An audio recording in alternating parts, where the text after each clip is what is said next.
Frederick Douglass was an African-American social reformer, orator, writer, and statesman. After escaping from slavery, he became a leader of the abolitionist movement, gaining note for his dazzling oratory and incisive anti-slavery writing. He stood as a living counterexample to slaveholders' arguments that slaves lacked the intellectual capacity to function as independent American citizens. Many Northerners also found it hard to believe that such a great orator had been a slave. Douglass wrote several autobiographies. He described his experiences as a slave in his 1845 autobiography, Narrative of the Life of Frederick Douglass, an American Slave, which became a bestseller and influential in supporting abolition, as did the second, My Bondage and My Freedom. After the Civil War, Douglass remained an active campaigner against slavery and wrote his last autobiography, Life and Times of Frederick Douglass. First published in 1881 and revised in 1892, 3 years before his death, it covered events through and after the Civil War.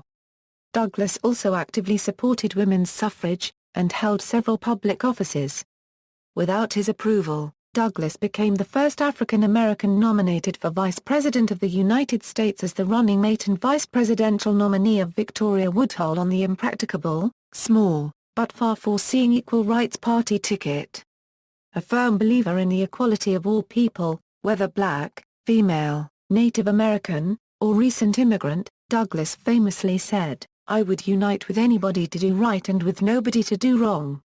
Life as a slave. Frederick Augustus Washington Bailey was born into slavery in Talbot County, Maryland, and was named by his mother, Harriet Bailey. The plantation was located between Hillsborough and Cordova.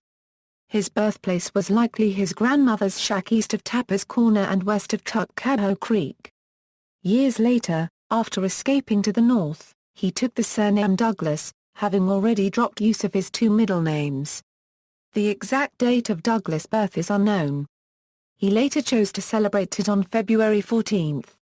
The exact year is also unknown. He was of mixed race, which likely included Native American on his mother's side as well as African and European. He spoke of his earliest times with his mother. The opinion was whispered that my master was my father. But of the correctness of this opinion I know nothing. My mother and I were separated when I was but an infant. It was common custom, in the part of Maryland from which I ran away, to part children from their mothers at a very early age. I do not recollect ever seeing my mother by the light of day. She would lie down with me, and get me to sleep, but long before I waked she was gone. After this early separation from his mother, young Frederick lived with his maternal grandmother, Betty Bailey. Meanwhile, at age 7, he was separated from his grandmother and moved to the White House plantation, where Aaron Anthony worked as overseer. Douglass' mother died when he was about 10. After Anthony died, the boy was given to Lucretia Auld, wife of Thomas Auld, who sent him to serve Thomas' brother Hugh Auld in Baltimore. When Douglass was about 12 years old, Hugh Auld's wife Sophia started teaching him the alphabet, although Maryland state law prohibited teaching slaves to read. Douglass described her as a kind and tender-hearted woman, who treated the boy the way one human being ought to treat another. When Hugh Auld discovered her activity, he strongly disapproved, saying that if a slave learned to read, he would become dissatisfied with his condition and desire freedom. Douglass later referred to this as the first decidedly anti-slavery lecture he had ever heard. In his autobiography, Douglass related how he learned to read from white children in the neighborhood and by observing the writings of men with whom he worked. One day Mrs. Auld saw Douglass reading a newspaper. She ran over and snatched it from him, with her face showing that education and slavery were incompatible with each other. Douglass continued, secretly, to teach himself how to read and write. He later often said, "Knowledge is the pathway from slavery to freedom." As Douglass began to read newspapers, pamphlets, political materials, and books of every description, this new realm of thought led him to question and condemn the institution of slavery. In later years, Douglass credited the Columbian Orator, an anthology which he discovered at about age 12, with clarifying and defining his views on freedom and human rights. The book, first published in 1797, is a classroom reader, containing essays, speeches and dialogues, to assist students in learning reading and grammar. When Douglass was hired out to William Freeland, he taught other slaves on the plantation to read the New Testament at a weekly Sunday school.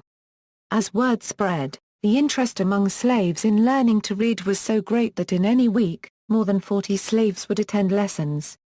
For about 6 months, their study went relatively unnoticed. While Freeland remained complacent about their activities, other plantation owners became incensed about their slaves being educated. One Sunday they burst in on the gathering, armed with clubs and stones, to disperse the congregation permanently. In 1833, Thomas Auld took Douglass back from Hugh. Thomas Auld sent Douglass to work for Edward Covey, a poor farmer who had a reputation as a slave breaker. He whipped Douglass regularly and nearly broke him psychologically. The 16-year-old Douglass finally rebelled against the beatings and fought back. After Douglass won a physical confrontation, Covey never tried to beat him again. From slavery to freedom, Douglass first tried to escape from Freeland, who had hired him out from his owner Colonel Lloyd, but was unsuccessful.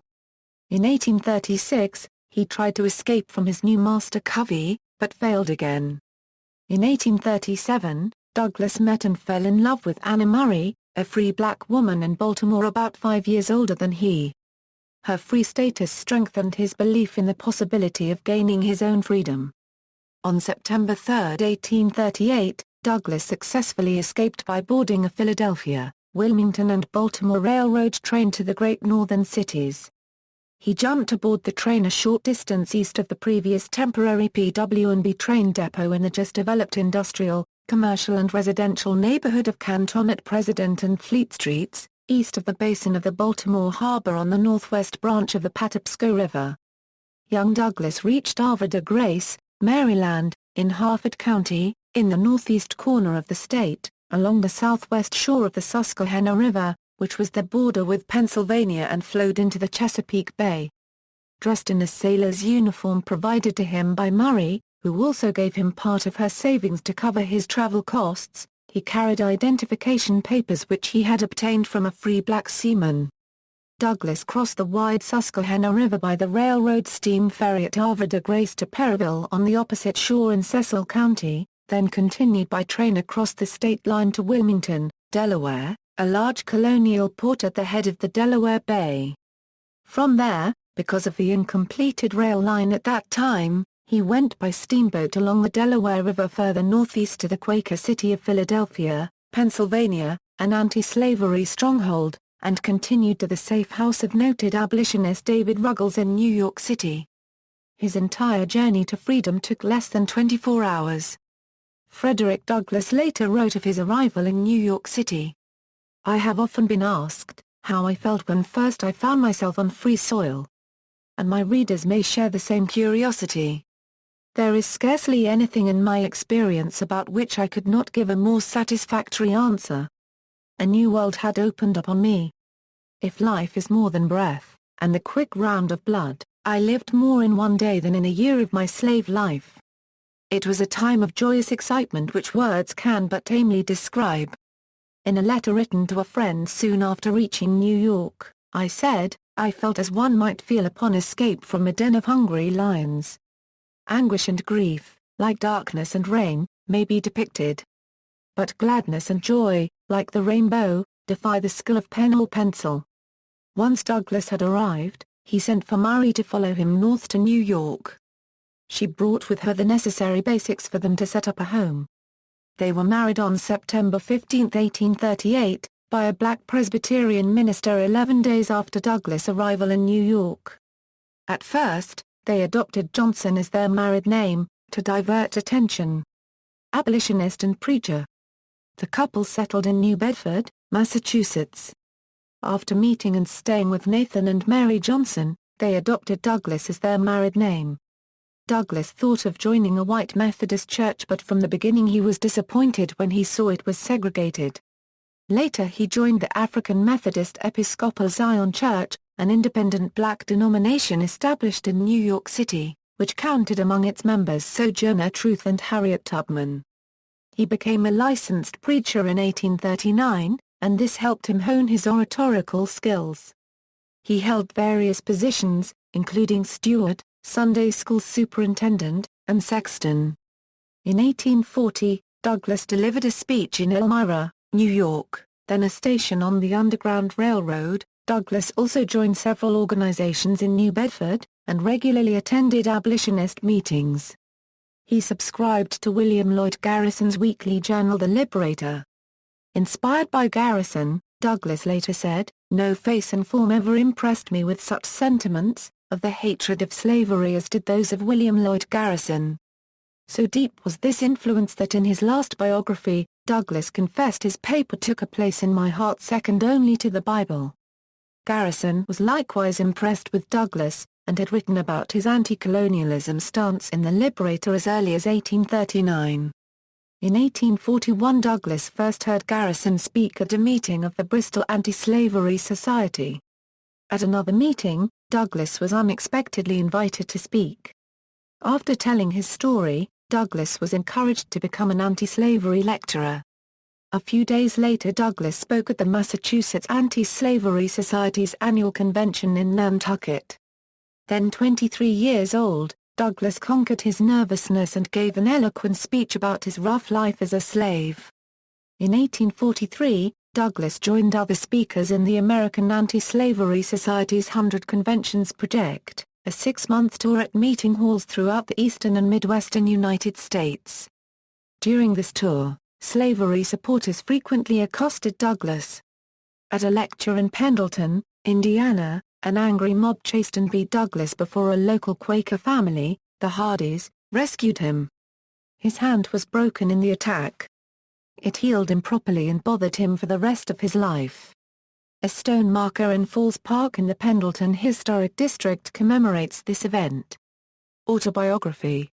Douglass' best-known work is his first autobiography narrative of the life of Frederick Douglass, an American slave, published in 1845. At the time, some skeptics questioned whether a black man could have produced such an eloquent piece of literature. The book received generally positive reviews and became an immediate bestseller. Within 3 years, it had been reprinted 9 times, with 11,000 copies circulating in the United States. It was also translated into French and Dutch and published in Europe. Douglass published 3 versions of his autobiography during his lifetime, each time expanding on the previous one. The 1845 narrative was his biggest seller, and probably allowed him to raise the funds to gain his legal freedom the following year, as discussed below. In 1855, Douglass published My Bondage and My Freedom. In 1881, after the Civil War, Douglass published Life and Times of Frederick Douglass, which he revised in 1892. Travels to Ireland and Britain. Douglass' friends and mentors feared that the publicity would draw the attention of his ex-owner, Hugh Ault, who might try to get his property back. They encouraged Douglass to tour Ireland, as many former slaves had done. Douglass set sail on the Cambria for Liverpool on August 16, 1845. He travelled in Ireland as the Irish potato famine was beginning. The feeling of freedom from American racial discrimination amazed Douglass. 11 days and a half gone and I have crossed 3,000 miles of the perilous deep. Instead of a democratic government, I am under a monarchical government. Instead of the bright, blue sky of America, I am covered with the soft, grey fog of the Emerald Isle, Ireland. I breathe, and lo! The chattel, slave becomes a man. I gaze around in vain for one who will question my equal humanity, claim me as his slave, or offer me an insult. I employ a carber I am seated beside white Fiopli I reach the hotel I enter the same door I am shown into the same parlor I dine at the same table and no one is offended.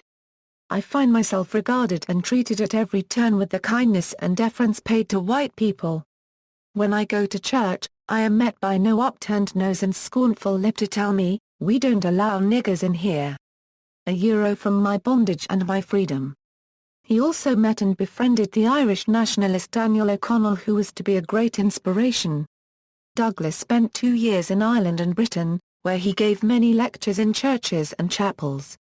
His drawl was such that some facilities were crowded to suffocation. One example was his hugely popular London reception speech, which Douglass delivered in May 1846 at Alexander Fletcher's Finsbury Chapel. Douglass remarked that in England he was treated not as a colour, but as a man. In 1846 Douglass met with Thomas Clarkson, one of the last living British abolitionists, who had persuaded Parliament to abolish slavery in Great Britain and its colonies. During this trip Douglass became legally free, as British supporters led by Ellen Richardson of Newcastle upon Tyne raised funds to buy his freedom from his American owner Thomas Auld. Many supporters tried to encourage Douglass to remain in England but, with his wife still in Massachusetts and 3 million of his black brethren in bondage in the United States, he returned to America in spring of 1847. In the 21st century, historical plaques were installed on buildings in Cork and Waterford, Ireland to celebrate Douglass' visit. The first is on the Imperial Hotel in Cork and was unveiled on August 31, 2012. The second is on the facade of Waterford City Hall and was unveiled on October 7, 2013. It commemorates Douglass' speech there on October 9, 1845. Returned to the United States. After returning to the U.S., Douglass started publishing his first abolitionist newspaper, The North Star, from the basement of the Memorial AME Zion Church in Rochester, New York. The North Star's motto was "Right is of no sex, truth is of no color, God is the Father of us all, and we are all brethren." The AME Church and North Star vigorously opposed the mostly white American Colonization Society and its proposal to send blacks back to Africa. This and Douglass' later abolitionist newspapers were mainly funded by English supporters, who gave Douglass £500 to use as he chose. Douglass also soon split with Garrison, perhaps because the North Star competed with Garrison's National Anti-Slavery Standard and Marius Robinson's Anti-Slavery Bugle. Douglass also came to consider Garrison too radical. Earlier Douglass had agreed with Garrison's position that the Constitution was pro-slavery, because of its compromises related to apportionment of congressional seats, based on partial counting of slave populations with state totals, and protection of the international slave trade through 1807. Garrison had burned copies of the Constitution to express his opinion.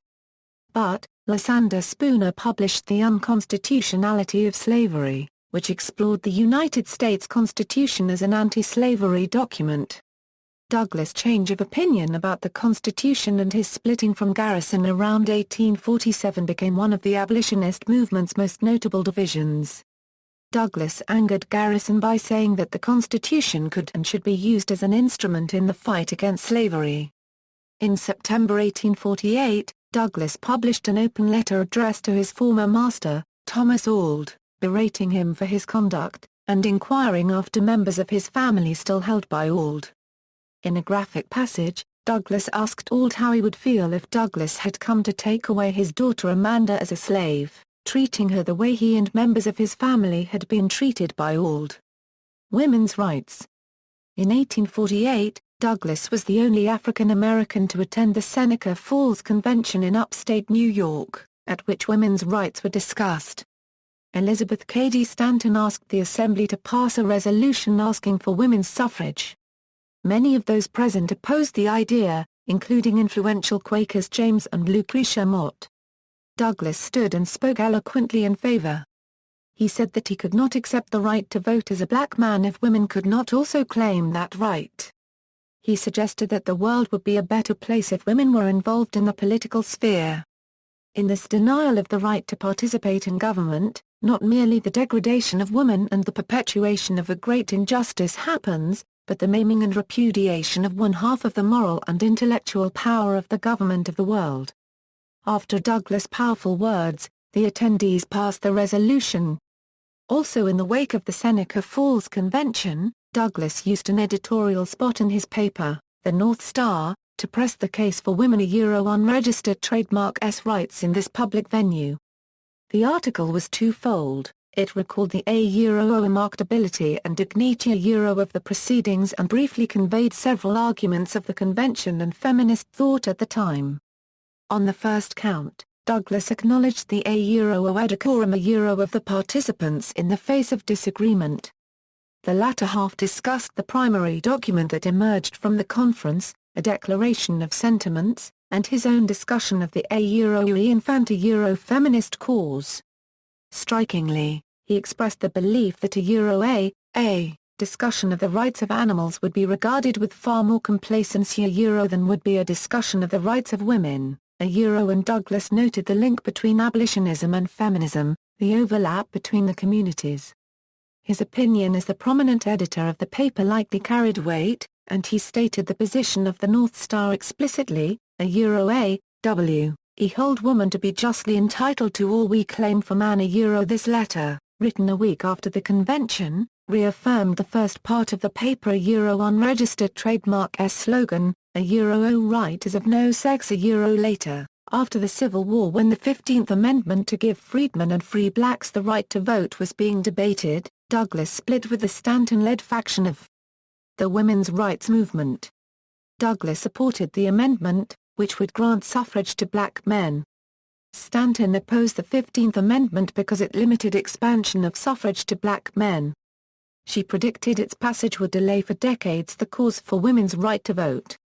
Stanton argued that American women and black men should band together to fight for universal suffrage, and opposed any bill which split the issues. Douglass and Stanton both knew that there was not yet enough male support for women's right to vote, but that an amendment giving black men the vote could pass in the late 1860s. Stanton wanted to attach women's suffrage to that of black men so that her cause would be carried to success. Douglass thought such a strategy was too risky, that there was barely enough support for black men's suffrage. He feared that linking the cause of women's suffrage to that of black men would result in failure for both. Douglass argued that white women, already empowered by their social connections to fathers, husbands, and brothers, at least vicariously had the vote. African American women, he believed, would have the same degree of empowerment as white women once African American men had the vote. Douglass assured the American women that at no time had he ever argued against women's right to vote. Douglass refines his ideology. Meanwhile, in 1851, Douglass merged the North Star with Gerrit Smith's Liberty Party paper to form Frederick Douglass paper, which was published until 1860.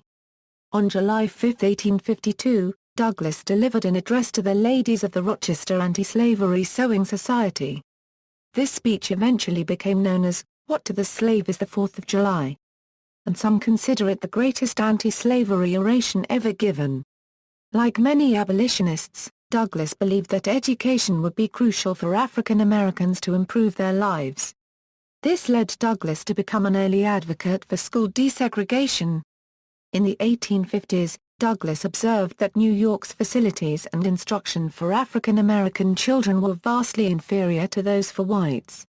Douglass called for court action to open all schools to all children.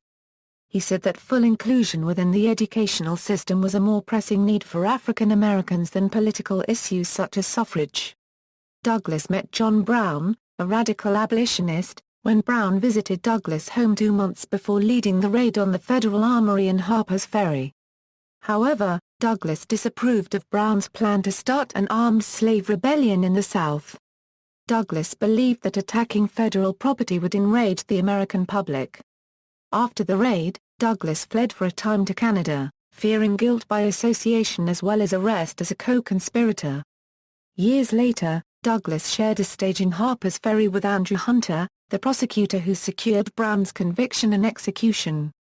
In March 1860, while Douglass was once again traveling in England, his youngest daughter Annie died in Rochester, New York. Douglass sailed back from England the following month, traveling through Canada to avoid detection. Religious views. As a child, Douglass was exposed to a number of religious sermons, and in his youth, he sometimes heard Sophia Auld reading the Bible. In time, he got interested in literacy.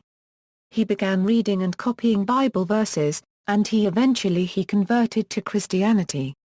He described this approach in his last biography, Life and Times of Frederick Douglass. "I was not more than 13 years old, when in my loneliness and destitution I longed for someone to whom I could go, as to a father and protector." The preaching of a white Methodist minister, named Hanson, was the means of causing me to feel that in God I had such a friend. He thought that all men, great and small, bond and free, were sinners in the sight of God, that they were by nature rebels against his government, and that they must repent of their sins, and be reconciled to God through Christ. I cannot say that I had a very distinct notion of what was required of me, but one thing I did know well: I was wretched and had no means of making myself otherwise. I consulted a good old colored man named Charles Lawson, and in tones of holy affection he told me to pray, and to cast all my care upon God. This I sought to do. And though for weeks I was a poor, broken-hearted mourner, traveling through doubts and fears, I finally found my burden lightened, and my heart relieved. I loved all mankind, slaveholders not excepted, though I abhorred slavery more than ever. I saw the world in a new light, and my great concern was to have everybody converted. My desire to learn increased, and especially, did I want a thorough acquaintance with the contents of the Bible. Douglass was mentored by Reverend Charles Lawson, and, early in his activism, he often included biblical allusions and religious metaphors in his speeches. Though a believer, he strongly criticized religious hypocrisy and accused slaveholders of wickedness, lack of morality, and failure to follow the Golden Rule. In this sense, Douglass distinguished between the Christianity of Christ and the Christianity of America, and considered religious slaveholders and clergymen who defended slavery as the most brutal, sinful, and cynical of all, who represented wolves in sheep's clothing. Notably, in a famous oration given in the Corinthian Hall of Rochester, he sharply criticized the attitude of religious people who kept silent about slavery, and held that religious ministers committed a blasphemy when they taught it as sanctioned by religion. He considered that a law passed to support slavery was one of the grossest infringements of Christian liberty, and said that pro-slavery clergymen widened the American church, stripped the love of God of its beauty, and leave the throne of religion a huge, horrible, repulsive form, and an abomination in the sight of God. Of ministers like John Chase Lord, Leonard Elijah Lathrop, Ichabod Spencer, and Orville Dewey, he said that they taught, against the Scriptures, that we ought to obey man's law before the law of God. He further asserted, in speaking of the American Church, however, let it be distinctly understood that I mean the great mass of the religious organizations of our land. There are exceptions, and I thank God that there are. Noble men may be found, scattered all over these northern states. Henry Ward Beecher, of Brooklyn, Samuel J. May, of Syracuse, and my esteemed friend, Robert R. Raymond. He maintained that upon these men lies the duty to inspire our ranks with high religious faith and zeal, and to cheer us on in the great mission of the slave's redemption from his chains. In addition, he called religious people to embrace abolitionism, stating, "Let the religious press, the pulpit, the Sunday school, the conference meeting, the great ecclesiastical, missionary, Bible and tract associations of the land array their immense powers against slavery and slaveholding. And the whole system of crime and blood would be scattered to the winds." During his visits to the United Kingdom, between 1846 and 1848, Douglass asked British Christians never to support American churches that permitted slavery, and he expressed his happiness to know that a group of ministers in Belfast had refused to admit slaveholders as members of the church. On his return to the United States, Douglass founded the North Star, a weekly publication which chosen motto was "Right is of no sex, truth is of no color, God is the Father of us all, and we are all brethren." Douglass later wrote a letter to his former slaveholder, in which he wrote, "Your wickedness and cruelty committed in this respect on your fellow creatures, are greater than all the stripes you have laid upon my back or theirs. It is an outrage upon the soul, a war upon the immortal spirit, and one for which you must give account at the bar of our common Father and Creator." Sometimes considered a precursor of a non-denominational liberation theology, Douglass was a deeply spiritual man, as his home continues to show.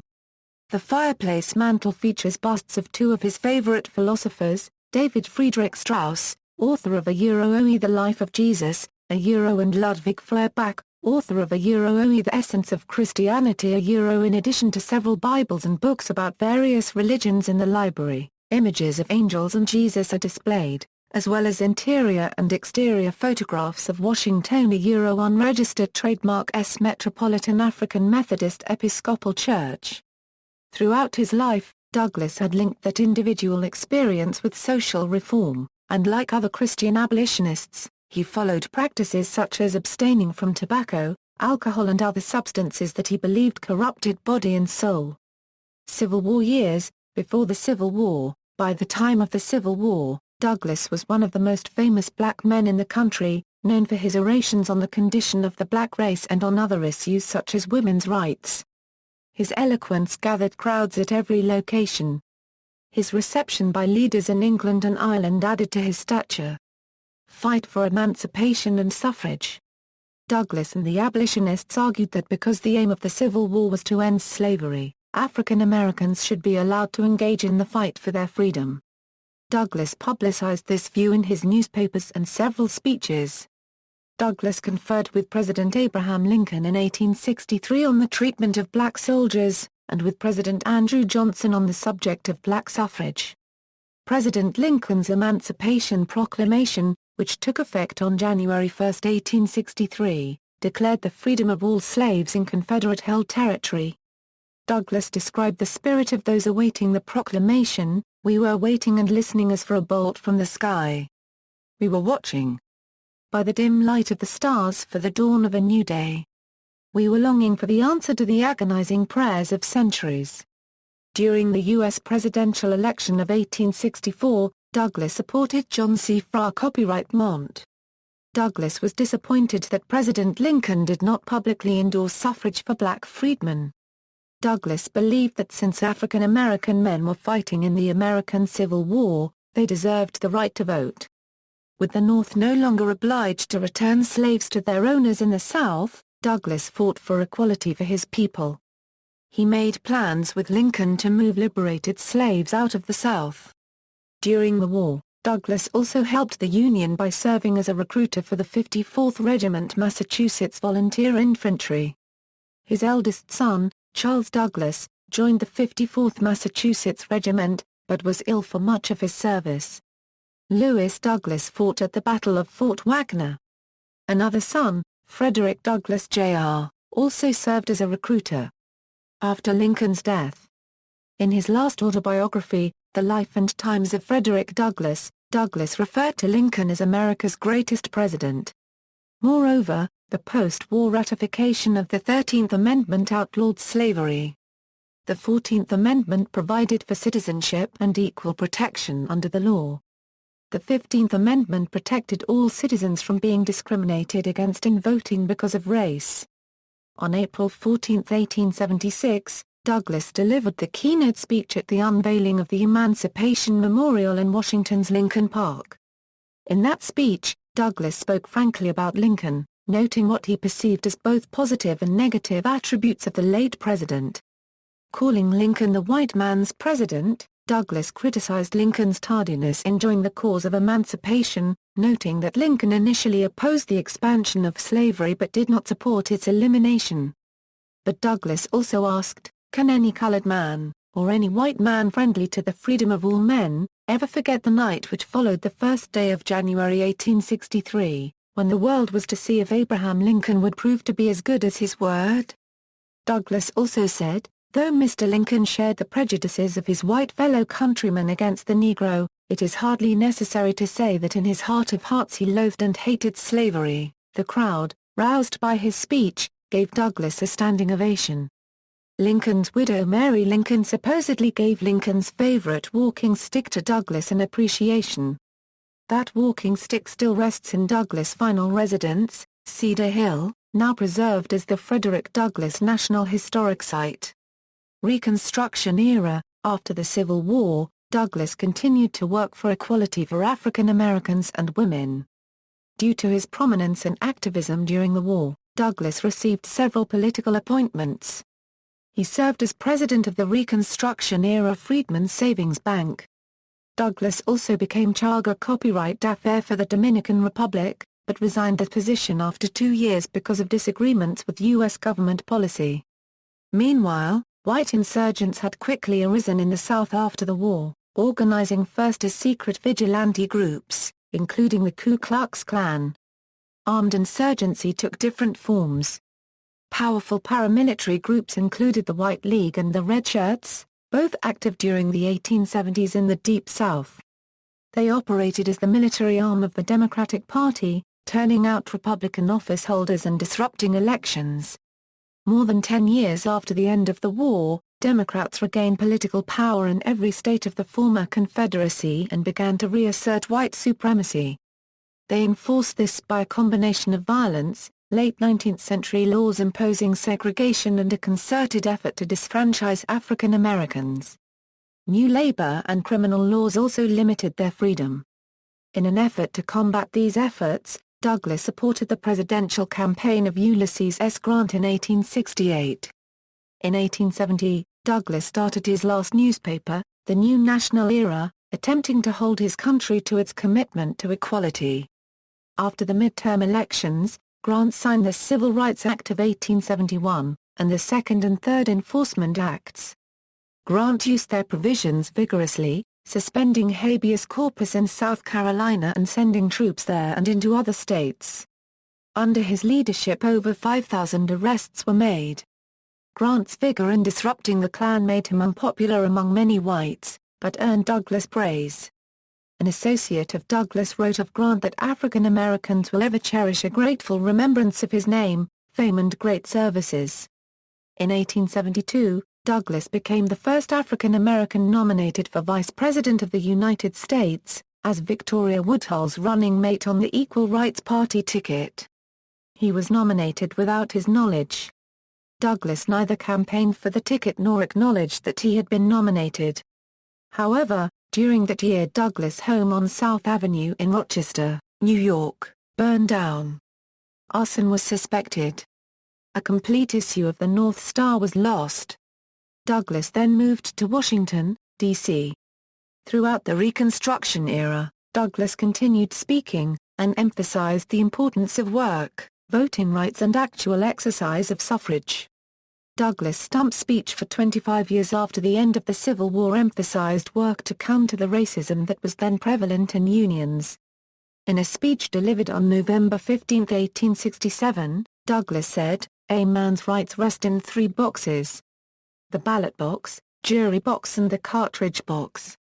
Let no man be kept from the ballot box because of his color.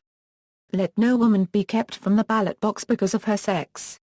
Douglass spoke at many colleges around the country.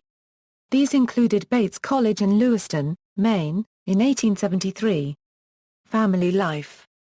Douglass and Anna had 5 children: Rosetta Douglass, Lewis Henry Douglass, Frederick Douglass, Jr., Charles Raymond Douglass, and Annie Douglass. Charles and Rosetta helped produce his newspapers.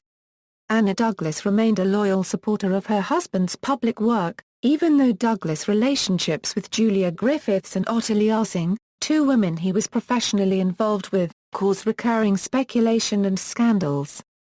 After Anna died in 1882, in 1884 Douglass married again, to Helen Pitts, a white feminist from Hanoi, New York.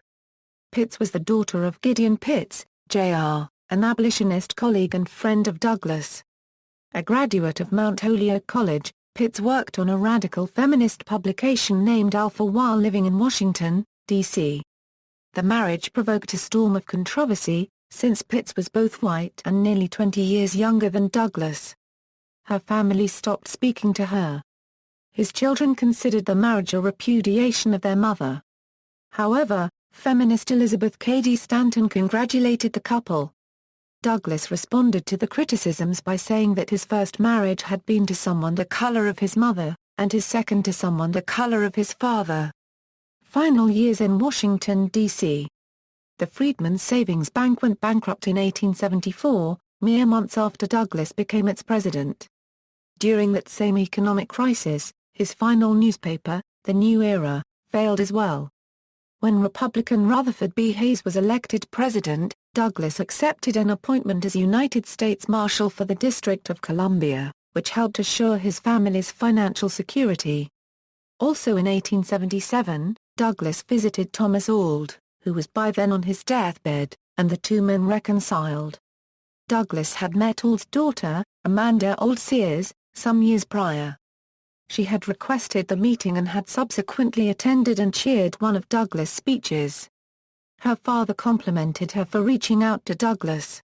The visit also appears to have brought closure to Douglas, although some criticized his effort.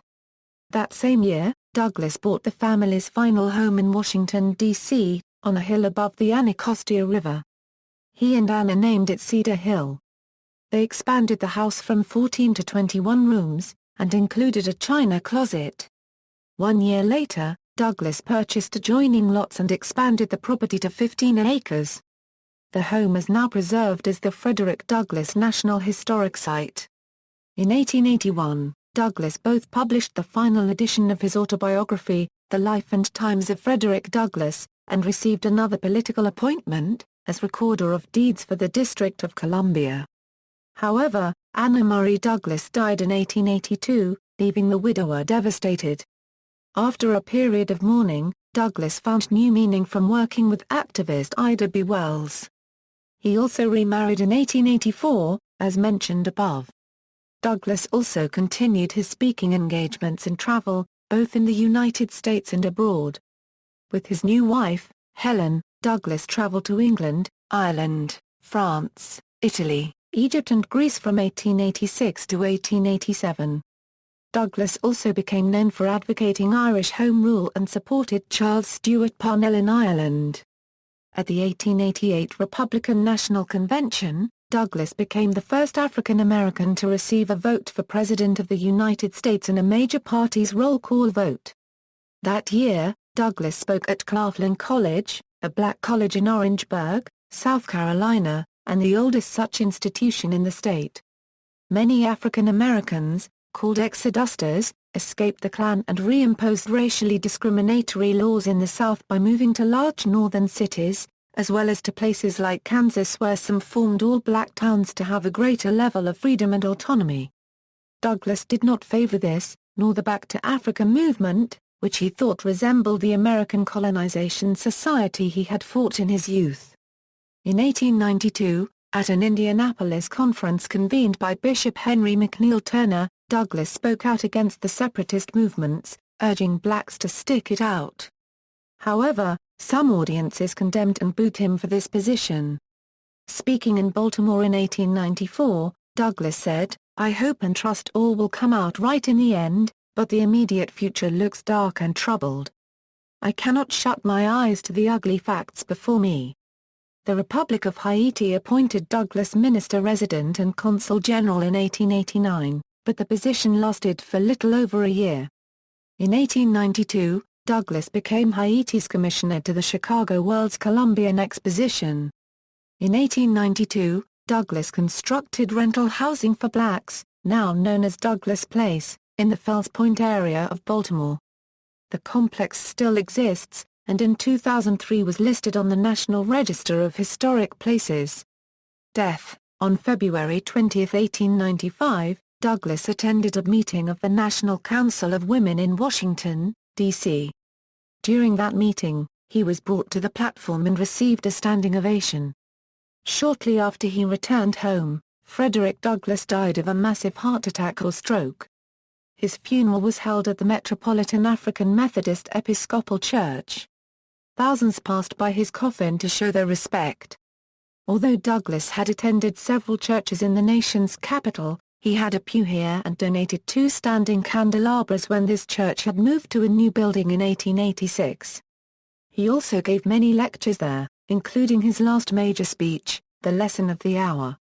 Douglass' coffin was transported back to Rochester, New York, where he had lived for 25 years, longer than anywhere else in his life.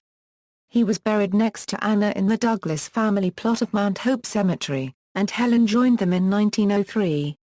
Susan B. Anthony is the cemetery's other often visited gravesite. Legacy and honors. The Episcopal Church remembers Douglass annually on its liturgical calendar for February 20, the anniversary of his death. Many public schools have also been named in his honor. Other honors and remembrances, organized chronologically, include, in 1921, members of the Alpha Phi Alpha fraternity designated Frederick Douglass as an honorary member. Douglass thus became the only man to receive an honorary membership posthumously. The Frederick Douglass Memorial Bridge, sometimes referred to as the South Capitol Street Bridge, just south of the U.S. Capitol in Washington, D.C., was built in 1950 and named in his honor. In 1962, his home in Anacostia became part of the National Park System, and in 1988 was designated the Frederick Douglass National Historic Site. In 1965, the U.S. Postal Service honored Douglass with a stamp in the Prominent Americans series. In 1999, Yale University established the Frederick Douglass Book Prize for works in the history of slavery and abolition, in his honor. The annual $25,000 prize is administered by the Gilder Luhmann Institute for American History and the Gilder Luhmann Center for the Study of Slavery, Resistance, and Abolition at Yale. In 2002, scholar Malifi Keet Asante named Frederick Douglass to his list of 100 greatest African Americans. In 2003, Douglass Place, the rental housing units that Douglass built in Baltimore in 1892 for blacks, was listed on the National Register of Historic Places. In 2007, the former Trooper Howell Bridge, which carried Interstate 490 over the Genesee River, was redesigned and renamed the Frederick Douglass Susan B. Anthony Memorial Bridge. In 2010, a statue and memorial of Douglass were unveiled at Frederick Douglass Circle at the northwest corner of Central Park in New York City.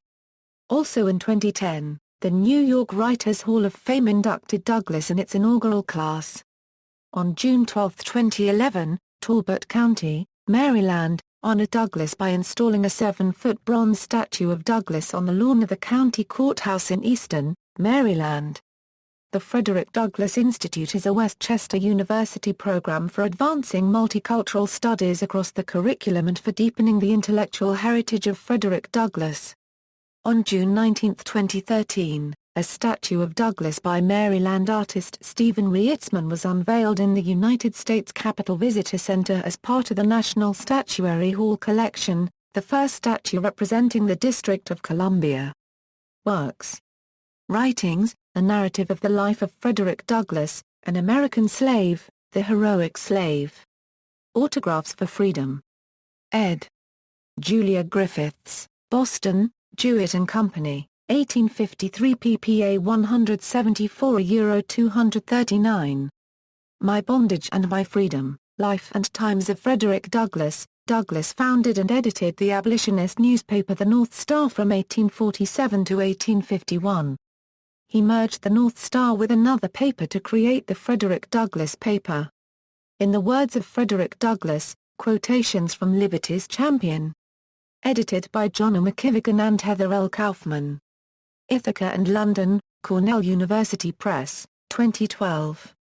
ISBN 978-0-8014-4790-7. Speeches, The Church and Prejudice, Self-Made Men, Speech at National Hall, Philadelphia, July 6, 1863. For the promotion of colored enlistments, What to a Slave is the 4th of July.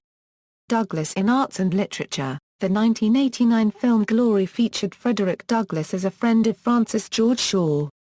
He was played by Raymond St. Jacques. The Fugees' 1996 album The Score includes the following lines about Frederick Douglass. Problem with women before black, I'm first who man, appetite to write, like Frederick Douglass with a slave hand. Douglass is the protagonist of the novel River Smeet, a fictionalized account of his 1845 speaking tour of the British Isles. The 2004 mockumentary film, An Alternative History called CSA The Confederate States of America, featured the figure of Douglass. The 2008 documentary film called Frederick Douglass and the White Negro tells the story of Frederick Douglass in Ireland and the relationship between African Americans and Irish Americans during the American Civil War. Frederick Douglass is a major character in the novel How Few Remain by Harry Turtledove, an alternate history in which the Confederacy won the Civil War and Douglass must continue his anti-slavery campaign into the 1880s. Frederick Douglass appears in Flashman and the Angel of the Lord, by George MacDonald Fraser. Terry Bisson's 1988 novel Fire on the Mountain is an alternate history in which John Brown's raid on Harper's Ferry succeeded, and instead of the Civil War the black slaves emancipated themselves in a massive slave revolt. In this history Frederick Douglass is the revered founder of a black state created in the Deep South. Frederick Douglass appears as a great humanitarian in the 2008 strategy video game Civilization Revolution. Douglass, his wife, and his mistress, Ottilie Arsing, are the main characters in Jewel Parker Rhodes' Douglass Women, a novel. Douglass' time in Ireland is fictionalized in Colum McCann's 2013 novel Transatlantic. A comedic representation of Douglass is made in James McBride's 2013 novel The Good Lord Bird. See also: African American literature, Frederick Douglass and the White Negro, List of African American abolitionists, List of civil rights leaders, List of slaves, List of suffragists and suffragettes, Slave narrative, The Columbian Orator, Timeline of women's suffrage, U.S. Constitution, Defender of the Constitution, Women's suffrage organizations, references. Further reading, scholarship, Fna, Philip Sheldon. The Life and Writings of Frederick Douglass. New York, International Publishers, 1950. Gates, J.R., Henry Louis, ed. Frederick Douglass, Autobiography ISBN 978-0-940450-79-0. Houston A. Baker, Jr., Introduction, Narrative of the Life of Frederick Douglass, Penguin, 1986 edition. Huggins, Nathan Irvine, and Oscar Handlin. Slave and Citizen, The Life of Frederick Douglass. Library of American Biography.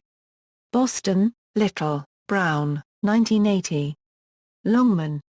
ISBN 0-673-39342-9, Lamp, Gregory P. Frederick Douglass, Freedom's Voice. Rhetoric and Public Affairs Series. East Lansing, Michigan State University Press, 1998. Levine, Robert S. Martin Delaney, Frederick Douglass, and the Politics of Representative Identity. Chapel Hill, University of North Carolina Press, 1997. McFeely, William S. Frederick Douglass. New York, Norton, 1991. ISBN 0-393-31376-X, Macmillan, Sally Gregory. Seneca Falls and the Origins of the Women's Rights Movement. Oxford University Press, 2008. ISBN 0-19-518265-0. Oakes, James. The Radical and the Republican, Frederick Douglass, Abraham Lincoln, and the Triumph of Anti-Slavery Politics. New York, W. W. Norton and Company, Incorporated 2007. ISBN 0-393-06194-9, Quills, Benjamin. Frederick Douglass. Washington, Associated Publishers, 1948. Stanton, Elizabeth Cady. Edited by Theodore Stanton and Harriet Stanton Bloch. Elizabeth Cady Stanton, as revealed in her letters, diary and reminiscences, Harper and Brothers, 1922. Vogel, Todd, ed. The Black Press, New Literary and Historical Essays. New Brunswick, Rutgers University Press, 2001.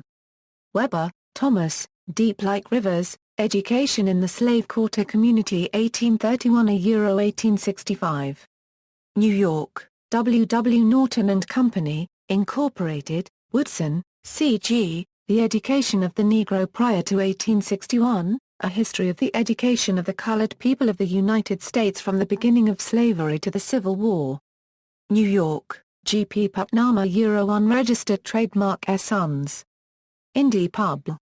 ISBN 1-4219-2670-9, for young readers, Miller, William. Frederick Douglass, The Last Day of Slavery. Illis. By Cedric Lucas. Lee and Low Books, 1995. ISBN 1-880000-42-3, Wheat, Mary Ann N. Voice of Freedom, A Story About Frederick Douglass. Illus. By Jenny Reeves. Lerner Publications. ISBN 1-57505-553-8, Documentary Films, Frederick Douglass and the White Negro, video recording/writer-director John J. Doherty, produced by Camel Productions, Ireland. Irish Film Board BCI. 2008, Frederick Douglass, video recording/produced by Greystone Communications, Incorporated for A&E Networker. Executive producers, Craig Huffner and Donna E. Lusitana. 1997, Frederick Douglass, When the Lion Wrote History, video recording/a co-production of OJA Productions and WETA-TV. Frederick Douglass, Abolitionist editor, video recording/a production of Schlesinger Video Productions. Race to Freedom, video recording the story of the Underground Railroad/an Atlantis, external links, Douglass sources online, 4th of July speech, What to the Slave is the 4th of July? July 5, 1852, letter to Thomas Auld, the Frederick Douglass Papers edition, a critical edition of Douglass' complete works, including speeches, autobiographies, letters, and other writings. Works by Frederick Douglass, at Internet Archive, works by Frederick Douglass at Project Gutenberg, works by Frederick Douglass at Online Books page, Narrative of the Life of Frederick Douglass, an American Slave. Written by himself. Boston, Anti-Slavery Office, 1845. The Heroic Slave. From Autographs for Freedom, ed. Julia Griffiths. Boston, John P. Jewett and Company. Cleveland, Ohio, Jewett, Proctor, and Worthington. London, Lowe and Company, 1853. My Bondage and My Freedom. Part 1, Life as a Slave. Part 2. Life as a Freeman. New York, Miller, Orton and Mulligan, 1855. Life and Times of Frederick Douglass, His Early Life as a Slave, His Escape from Bondage, and His Complete History to the Present Time. Hartford, Connecticut, Park Publishing, Colorado, 1881. Frederick Douglass Lecture on Haiti, given at the World's Fair in Chicago, January 1893. The Frederick Douglass Diary, The Liberator Files, items concerning Frederick Douglass from Horace Seldon's collection and summary of research of William Lloyd Garrison's The Liberator, original copies at the Boston Public Library, Boston, Massachusetts. Video. In the words of Frederick Douglass on YouTube, January 27, 2012. Resource guides, Frederick Douglass, online resources from the Library of Congress, biographical information, Frederick Douglass Project, University of Rochester. Frederick Douglass, includes timeline.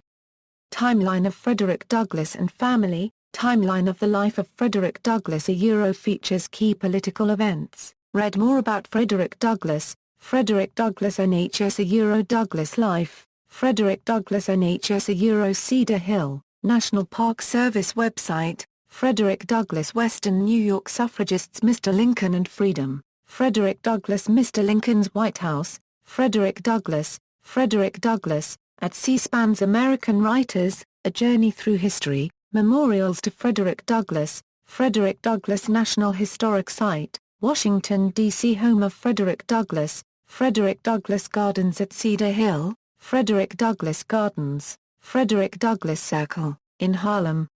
Overlooking Central Park has a statue of Frederick Douglass. North of this point, 8th Avenue is referred to as Frederick Douglass Boulevard. The Frederick Douglass Prize, a National Book Prize, Lewis N. Douglass as a sergeant major in the 54th Massachusetts Volunteer Infantry. The short film Fighter for Freedom, the Frederick Douglass story is available for free download at the Internet Archive. More